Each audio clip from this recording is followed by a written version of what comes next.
Okay, I think I identified the problem. Thanks for the heads up there, Patrick. It that's a weird thing that Restream's done the last couple days. It usually automatically recognizes the sound source. Okay, good morning. I'm Christopher Lauer, and this is the Brushfire Mind. It is Firearms Friday. I'll just start over from the top. So we had a pretty good show yesterday. Today's Firearms Friday. I've got a story out of the Minnesota Supreme Court that we're going to discuss. But first, I want to give you a little bit of an update. Yesterday, we covered the landfall and a little bit of the conspiracy theory stuff around Hurricane Milton. And of course, part of that conversation is, we've got friends of the show, friends of the family, and even some of our longtime recurring guest hosts, guest commentators, especially Mario, right in the path of the storm. Now, Mario's on the opposite side of the state from where it made landfall, so he didn't get the brunt of it. We do have some friends who were in the Bradenton, Tampa area who basically got donkey kicked in the teeth by the storm yesterday. But hey, it was predicted to come in at Category 5, dropped into Category 3. A Category 3 hurricane is still a big damn deal. In fact, under most circumstances for tropical storms, it is the biggest deal. Category 5, 4, and 5 just don't happen with nearly that frequency. So when you see, like, Katrina, for example, was a Category 3 hurricane, for a little bit of perspective there. But I have made comms with Mario. He's fine. Our other friends in Florida, sounds like most of them made it out without any damage to their homes. I've got an uncle down there that maybe didn't fare so well, but they're safe as far as we know. Hey, I see Parks is joining us this morning. My favorite Ninja Turtle. Good morning, brother. And to several of you, let's see. I see Parks. I see Patrick. I see Megan, and of course, Your Majesty. Can't wait to see you guys all at the big get together, beginning of November. That first weekend. Little trunk or treat, little belated trunk or treat, just because of the placement of the weekend, etc. And we're having us a party right before the election. It'll be good. So can't wait to see you guys there. Now, like I said, it's Firearms Friday. So most of the people that we care about and are concerned about directly are not counted in the serious victims of this most recent hurricane, and we can all be thankful for that. But there were a lot of people that got mightily torn up. And hopefully this will be the end of the this nasty hurricane season. That, by all reports, basically it started off slow and it looked like it was going to be kind of mellow, and then it went just bonkers, just absolutely bonkers. I still don't know how I'm going to manage to deal with all the trees that I've got down on my property, just because of the placement of them. They're hard to get to in the dense forested part of the back of my property. Oh, Julia Susan is trying to sell me viewers. That is the only thing that gets you banned from this show. I do not tolerate fake viewer solicitations. So have a nice day, Julia. So let's move on to cover this story. All right, here we go. So, Minnesota Supreme Court in self-defense ruling, retreat before brandishing a weapon. This story, as you can see, is from August 1st. So the ruling was the end of July. Guys, I'm sorry, I missed this one. I didn't cover this one before. I can't believe I didn't get to it already, but as many of you who watch the show know, we had shall we say, an interesting June and July around here. It's been a hell of a summer for the Lowry House. But so I want to get to this because it speaks to something important that I want you guys to understand. We're going into an election season. We're going into an election where one side, the Kamala Harris campaign, she's out there posturing as I'm a gun owner too. Oh. And then, well, what kind of gun do you have? She said, I have a Glock. Okay, gotcha. You have a Glock. I see. That's like asking somebody if they like cheese. And say, yeah, I love cheese. Oh, what's your favorite kind of cheese? Kraft. I see. You just threw out a random brand name that you've heard. I promise you, if you ask a gun owner what they own, and they're willing to answer, which you should not be, there will be specifics. There will be a model number. Is it a Glock 17? Is it a Glock 19? Is it 9mm? Is it 45? Is it what? Okay. So you're talking about somebody who has said she will absolutely ban assault rifles, which of course is just a ludicrous statement, because assault rifle is such a phony term, such a joke term. It's a lie, right? And we've talked about this before, the duty to retreat rules. When we talked about it before, one of my favorite stories to talk about with that is Tim Pool. The slow red pilling of Tim Pool as a YouTube personality has been just an absolute pleasure to watch, frankly. And I believe in a lot of ways, Tim Pool's diehard MAGA support sprang from a specific incident. He was doing a live stream from his home in New Jersey. This would have been about 6 or 7 years ago, probably. And somebody tried to break into his house during the live stream. Right? Now, here's the funny bit. Somebody tried to break into his house, failed, and then he did a live stream talking about it, and they tried again while he was live. Called the cops. Cops came, showed up. The bad guy got away, never to be heard from again. And one of the officers on the scene, told him that he should have a shotgun for home defense. And so he tried to go and buy a shotgun in New Jersey. And he got an education. He learned that not only is it nearly impossible to get a license to purchase a firearm in shitty states like New Jersey, Hawaii. I don't know what it's like to try and get a gun in Minnesota, but we're going to talk about what the court thinks about you having one in just a minute. But he went and tried to buy a firearm,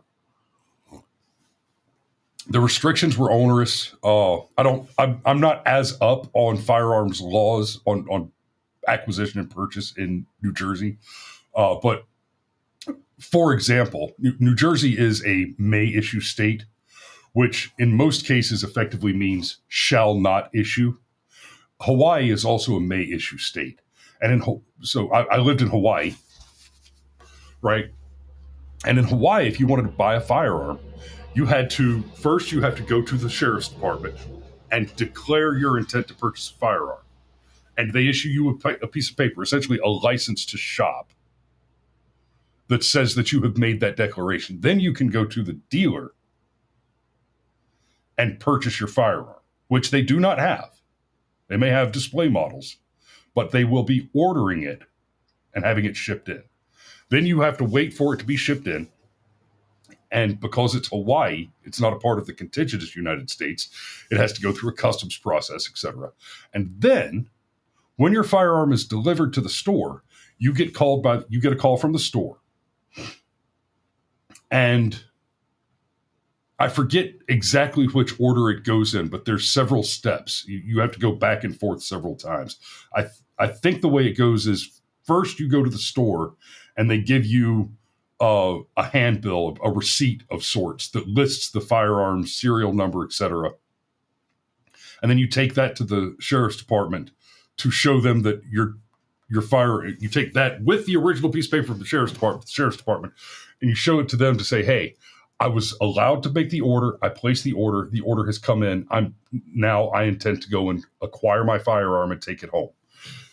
Then they give you another piece of paper, which you take back to the firearms dealer so that you can pick up your gun.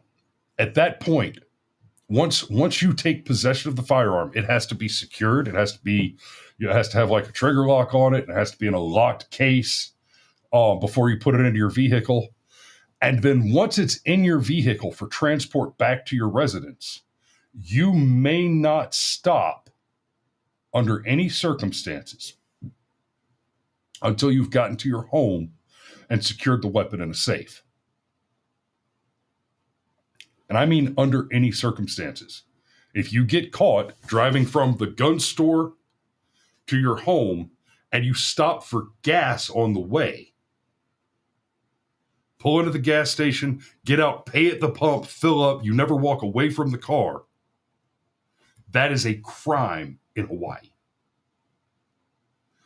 So New Jersey, like I said, I give you that example because that is a deep blue state that is absolutely psychotic on firearms. And then you get to New Jersey, where Tim Pool learned that you can't get a gun. So he became a major 2A advocate. Another big part of the Jersey situation is, as far as self-defense goes, rather than having something like a castle doctrine or a stand your ground law, New Jersey is a duty to retreat state. And so Tim has talked many times about discussing that with his lawyer, and the lawyer explaining, no, if somebody breaks into your house, even if they chase you up to the third floor, as long as there's something like a window or some way for you to get out of the house, if you kill that person, you will be tried for murder. You'll be charged and found guilty of murder. Let me say that again. Even if the only option is to throw yourself from a high window where you risk personal injury or death, New Jersey holds that you have a duty to retreat.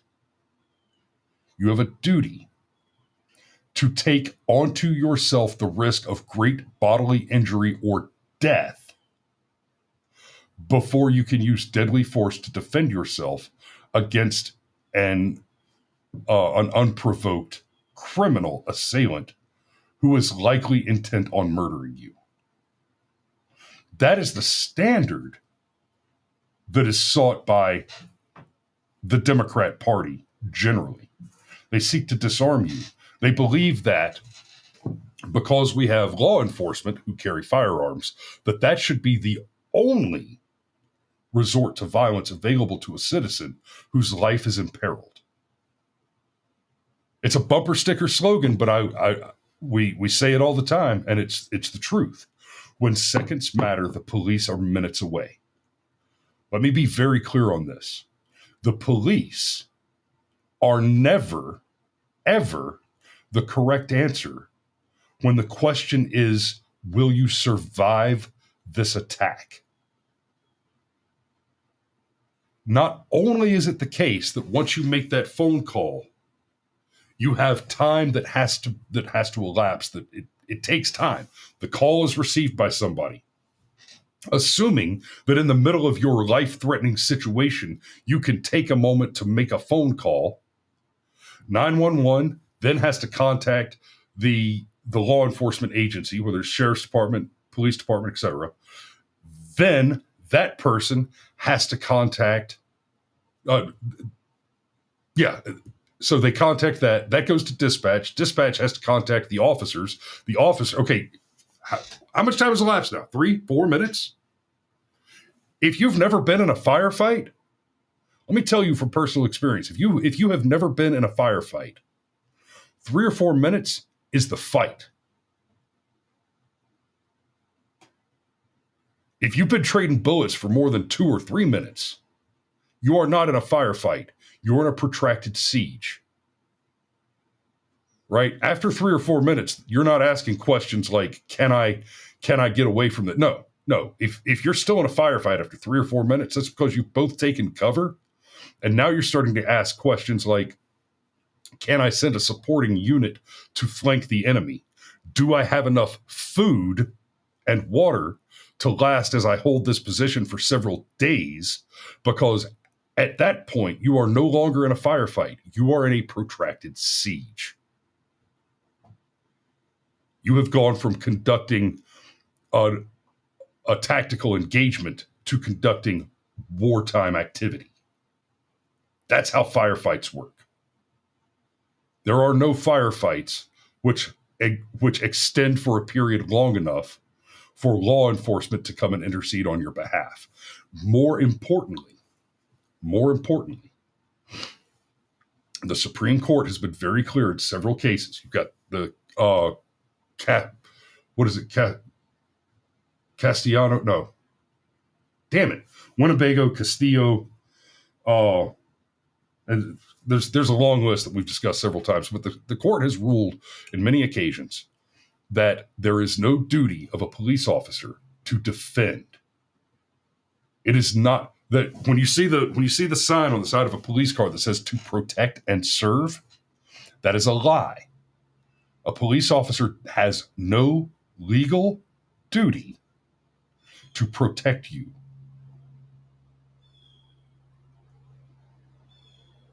Practically, what that means is that if you or a loved one are the victim of a crime where a police officer was present and able to prevent and intercede on your behalf, you are not legally allowed to sue the officer or the department for their failure to protect. They don't have a duty to do that. That's not their job.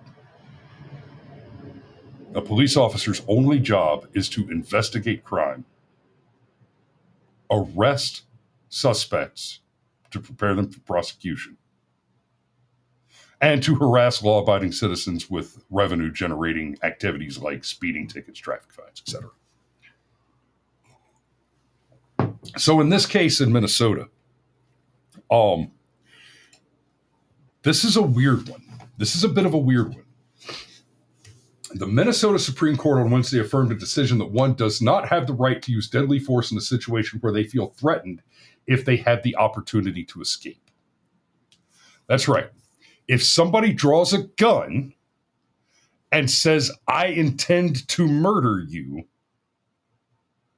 you are not allowed in Minnesota to draw your firearm and return fire. You are not allowed to defend yourself. You must run away. Tell you something about people running away. They're not hard to hit. The last thing you want to be doing when someone else is throwing projectile murder at you is to show them your back and attempt to open the distance. Again, from personal experience, you win fights by closing the distance. You survive people trying to kill you by closing the distance. You close with, engage, and destroy the enemy. That is your option. That is your only option. The alternative is death. Period. That is tactical. That is tactical and strategic advice from somebody who has done that. Now, I mean, look, let's be fair. It's been about 13 years since the last time I was in an actual gunfight. But I'm relatively confident that the rules haven't changed that much. I'm not talking about the law in this context. I mean the physics, the tactics, the rules of gunplay. They haven't changed. Not since the British thought that marching in a straight line was the right way to do it. So the court decided the principle also applies to people who merely use the threat of force. This is where it gets psychotic. Now, this whole incident, this Belvin's case that the court was deciding on, is a bizarre incident. But this declaration that the court decided the principle also applies to people who merely use the threat of force, meaning one cannot pull a weapon in self-defense if there are other means to escape, even if the person is threatening them with death or bodily harm. Now, on the face of it, that almost sounds reasonable. That almost sounds reasonable. On the face of it, it sounds like what they're saying is if somebody walks up and just says, without presenting a weapon, right, an unarmed person or a person who's not visibly armed walks up and says, I'm going to murder the shit out of you, then in that situation, you do not have a right to draw your firearm and gun them down. Or, as you'll see in this case, your machete. Like I said, this one gets a little weird. On the face of it, that sounds very reasonable. That's the insidious nature of these sociopaths who seek to disarm you and make you vulnerable to murder.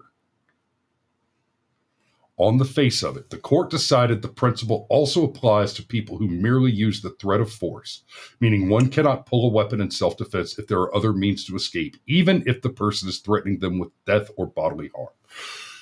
The crime statistics from the CDC and the FBI that we've covered many, many times on this show, they all admit that it is difficult to assess the exact number of life-threatening incidences that are resolved, that are stopped by a lawfully armed citizen who brandishes their weapon, because many of them go underreported. Right? If somebody comes up in a dark alley with a knife in his hand and says, "Give me your wallet," and you draw your weapon and say, "I'll give you my bullets," and they run away, well, turns out most people don't call the police after that because the bad guy got away. And if you're smart, you don't want to get the police involved there anyway. If the bad guy ran away because you drew your weapon and you get the police involved, at the best, the absolute most positive outcome in that situation is that the police arrive to take your statement and you are merely inconvenienced by the monopolization of a few hours of your time. There is no positive. The solve rate on crimes, especially a crime like that, where at best you can give them a physical description of the person who just ran away, by the time the cops get there and collect your physical description, that person has had 30 minutes or an hour or more to go the hell away.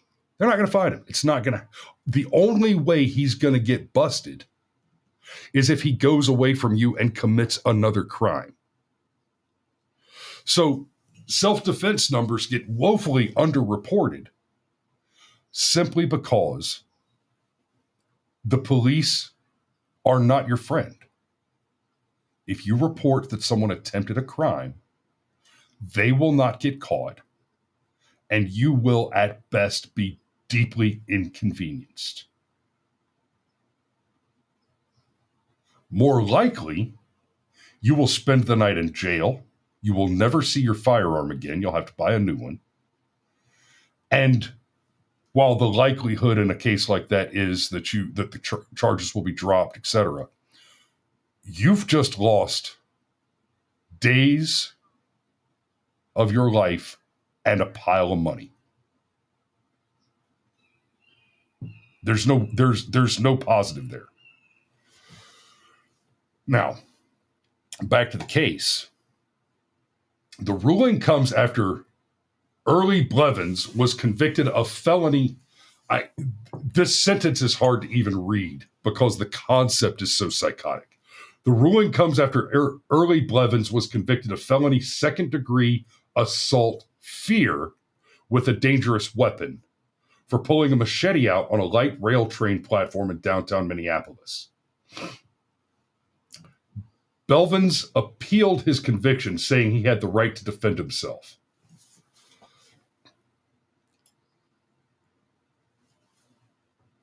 That sounds crazy. That sentence makes it sound like what happened is some nut job on a train pulled a machete out from somewhere and started waving it at people for no reason. And it makes it sound like the court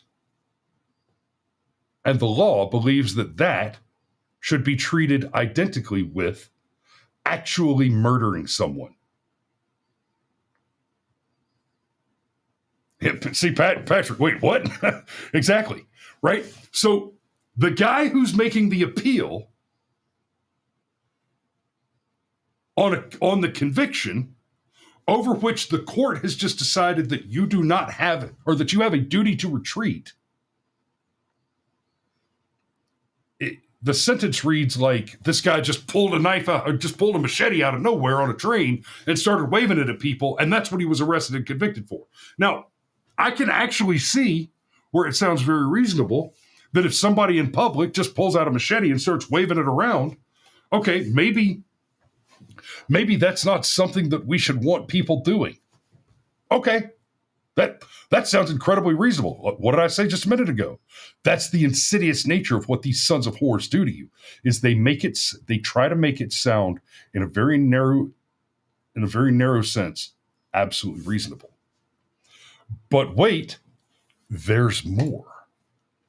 In June of 2021, Blevins started arguing with a woman at the light rail train platform when another man threatened him with a knife.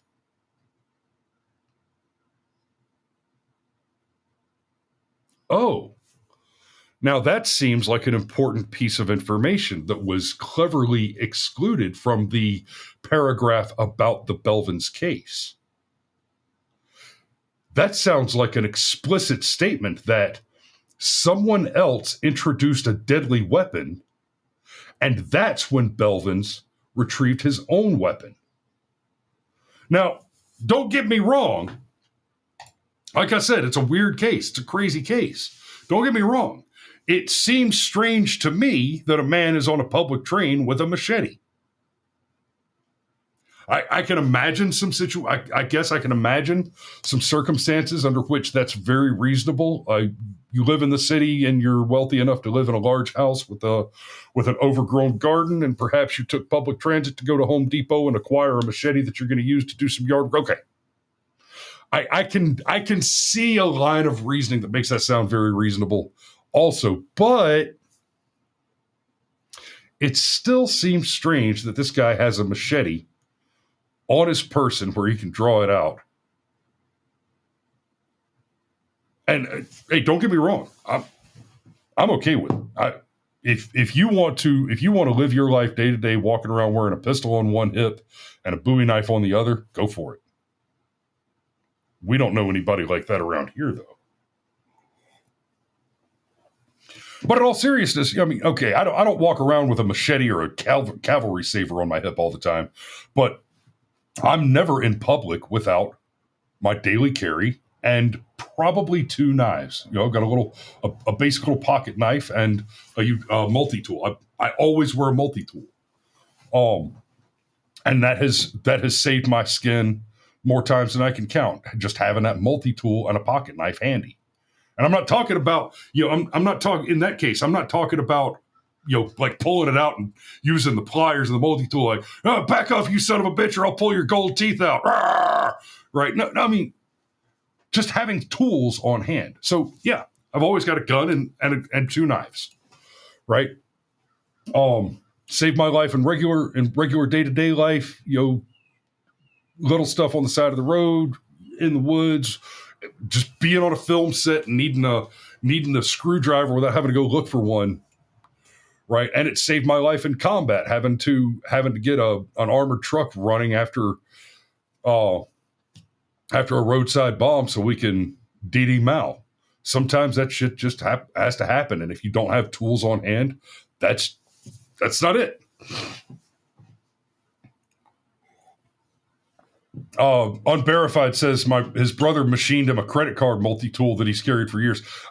I've got one of those too. I forget what it's called, but it's got like it doesn't have a knife in it. It's got little corners it's got little corners and holes in it that are different size wrench tools and screwdrivers. It's a great tool. But anyway, they omitted the fact that this incident began with two people arguing, and then some third person, some unidentified third man shows up and pulls a knife and threatens Blevins. Oh, I see the problem. They've misspelled it twice. So, okay, it's Blevins, apparently. And Pocket Monkey. Thanks, Dad. Dad got me one for Christmas probably 10 years ago. It's a great little tool. But some random other guy comes up and draws a knife and says he's going to do harm. And that's when Blevins drew the machete, which we are all somewhat confused about his even having on him. That's when Blevins took out his machete and the man and woman backed away. He continued to yell and swing the machete at them for a minute, the court documents say. Okay, so this court is telling me that if somebody threatens to murder me with a knife, I cannot produce my own weapon. And to be clear, Blevins didn't kill anybody. He didn't hurt anybody. And as near as we can tell, the first guy that showed up and threatened him with a knife has not been arrested and charged with anything.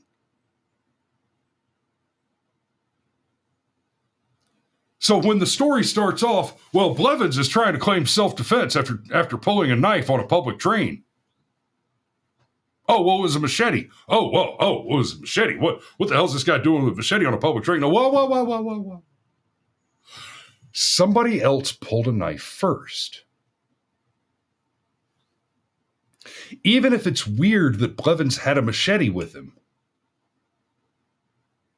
right? I can pretty easily imagine a reasonable circumstance under which he'd have a machete, like I described. He might have been on the train that day for the explicit purpose of purchasing a machete to use as a tool in his garden, for example. 8 acres of woods back here. We use a machete for some stuff. It is a tool that has a legitimate purpose. So I'm less concerned about that. I mean, it could have been he pulled out a 3-foot pipe wrench. He just happened to have on it. Sergeant Major points out, and don't forget, this was after the Summer of Love in Minneapolis. Yes, indeed. So, going forward, the court ruled Blevins had a reasonable opportunity to retreat and failed to do so. I would love to see the arguments made on that point. They're on a train platform. He had a reasonable opportunity to retreat.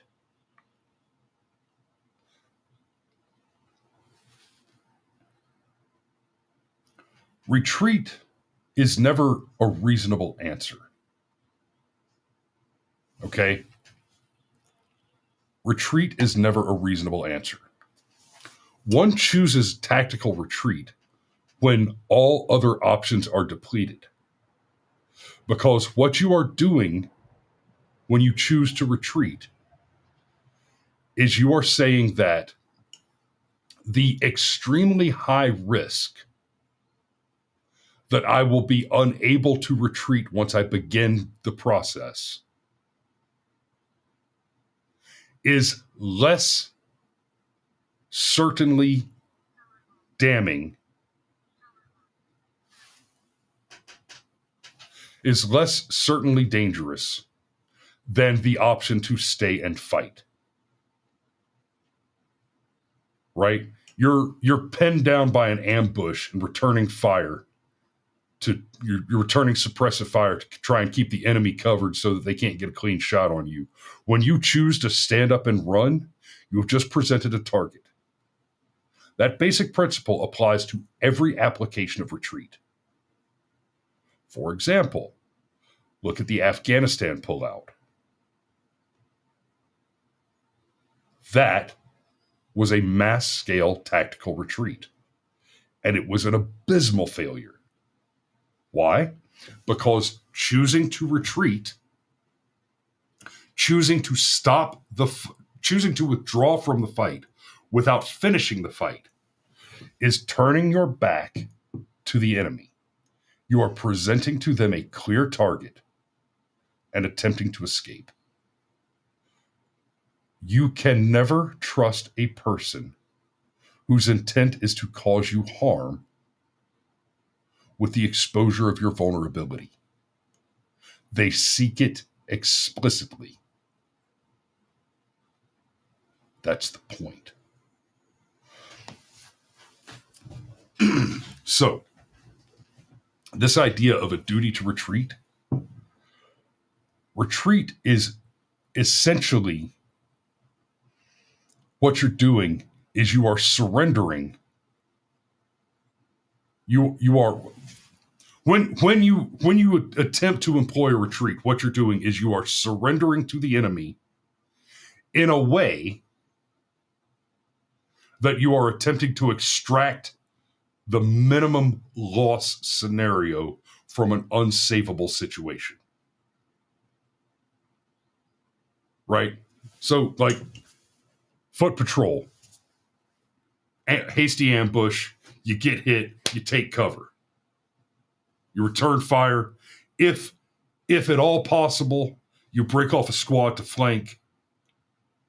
You eliminate that enemy if you can. But if you're pinned down and you cannot do it. The retreat involves somebody holding your covered position and returning suppressive fire while you use a bounding overwatch to get people out. So somebody's got to stop and turn back and return fire at the enemy so that they can't shoot you while you run away. And what you are doing there, technically, is you are surrendering ground. War is only ever won by a soldier with boots on the ground holding physical territory and refusing to cede that territory to any interloper. And doing that through the application of force and extreme violence. That is what war is. And make no mistake, even in the lie of civility, where we continue to deceive ourselves that courtesy and politeness exist, as soon as the enemy presents himself, you are in war. You are in conflict. Conflict is resolved with violence and death. Because, as reasonable people, our objective is not violence or death. And because we prefer not to employ that, because we prefer not to lay waste and destroy, we make ourselves vulnerable to those who do.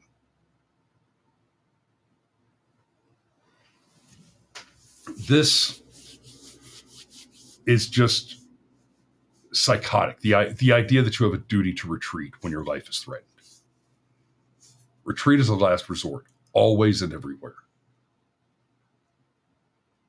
Retreat is what you do when you have failed.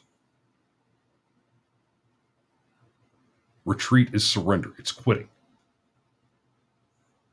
Now, that's not to say, I'm not saying that retreat is never, ever an option. It's never a good option.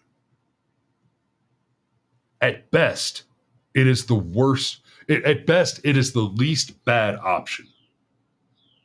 It is the least bad option. But a retreat always comes with a huge amount of risk. In this case, we're talking about knife fight, basically a knife fight or an almost knife fight, right? That's an important factor here, I think, is that nobody was actually harmed in this occurrence. But this Blevins guy was charged with what did they call it? Let me scroll back up. What did they call it? Second degree assault fear.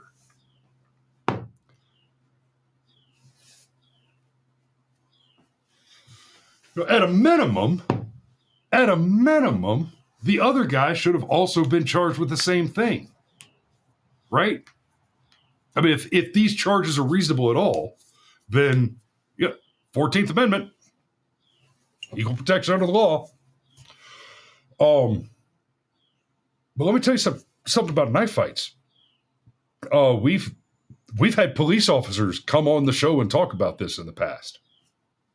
When you train to fight as a professional who has to employ violence as part of your career, law enforcement, military, go to a dojo and work on getting some belts, and you will be taught that if a person has a knife in their hand and is bent on doing you harm, and you have not already drawn your weapon, if they're within 20 feet of you, you do not have time to draw a firearm to fight them. If a person is within 20 feet with a knife in their hand, unless you train to do it consistently, and even then, your odds are low, you cannot draw your firearm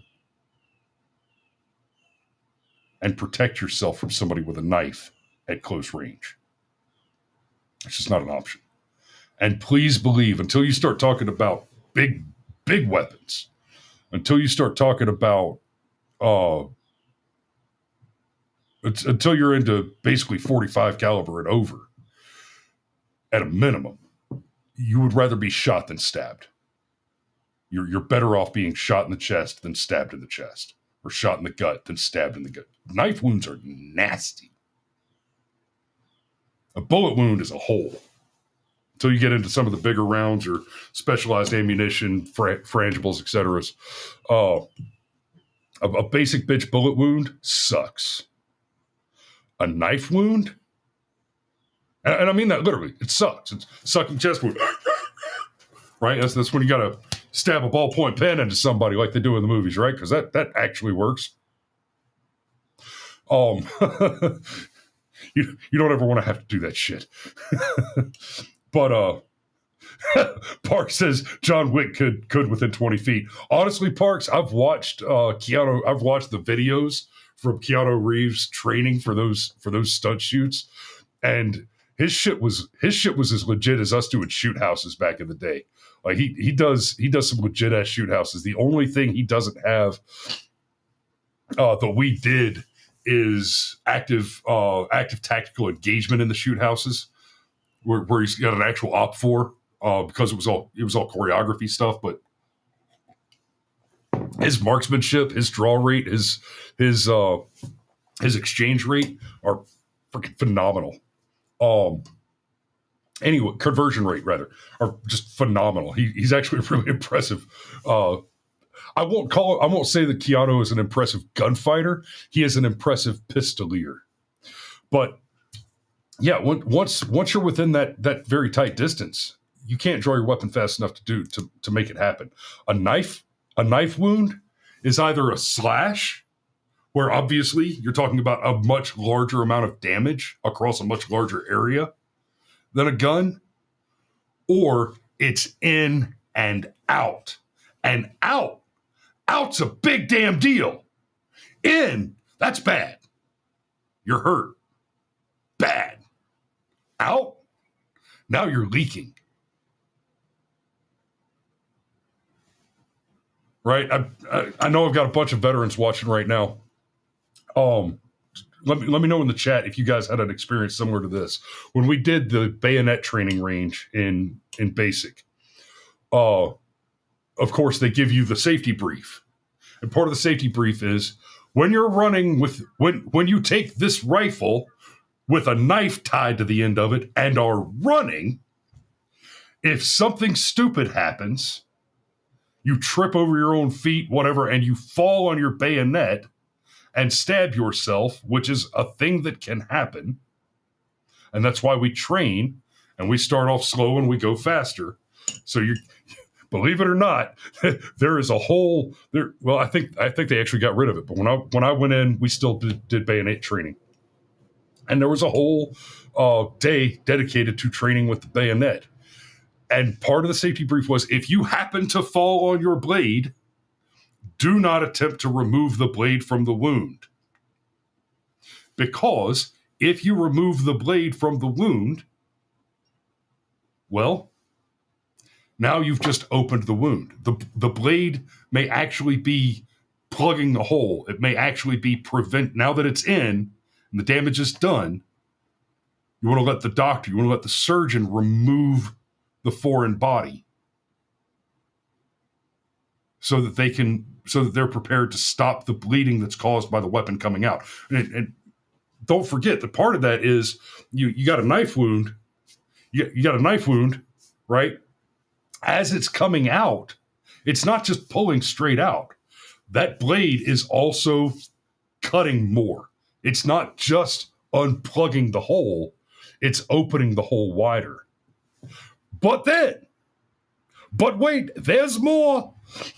Then the safety briefing drill sergeant had to say, now, if you fall on your bayonet and it falls out of you, we're not gonna yell at you for taking the knife out of the wound. So please, please, please do not attempt to put the knife back into the wound to avoid getting yelled at. And of course, 400 soldiers shook their heads and said, no, drill sergeant, tell us it's not true. Oh yeah, it's true. It happened. We had a private fall down, stab himself with the bayonet. He tried to move. It fell out, and he put it back because he was afraid he was going to get yelled at.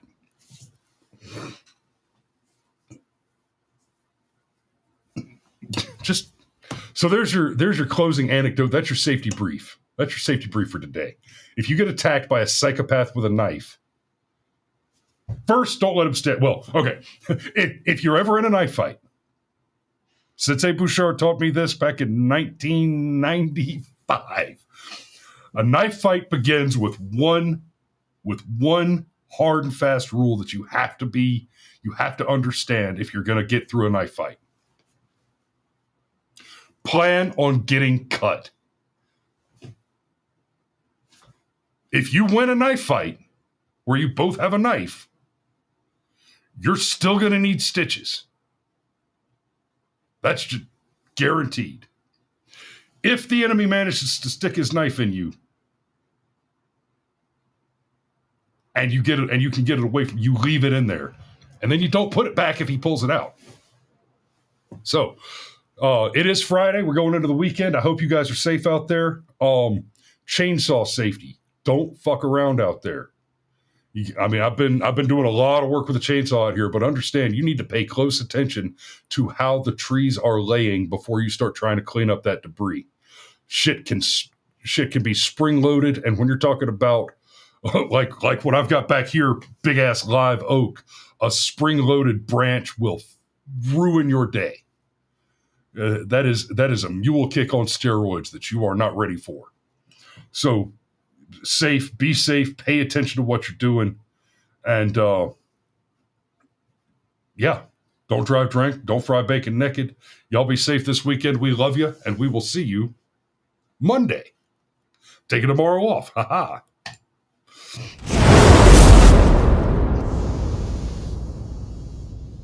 Ugh.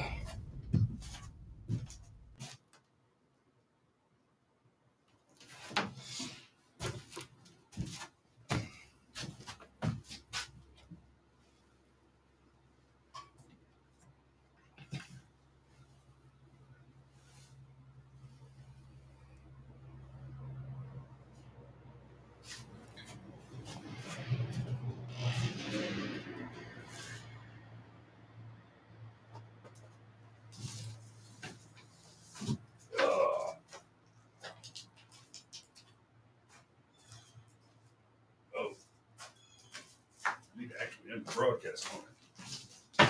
Did I? I need to end stream.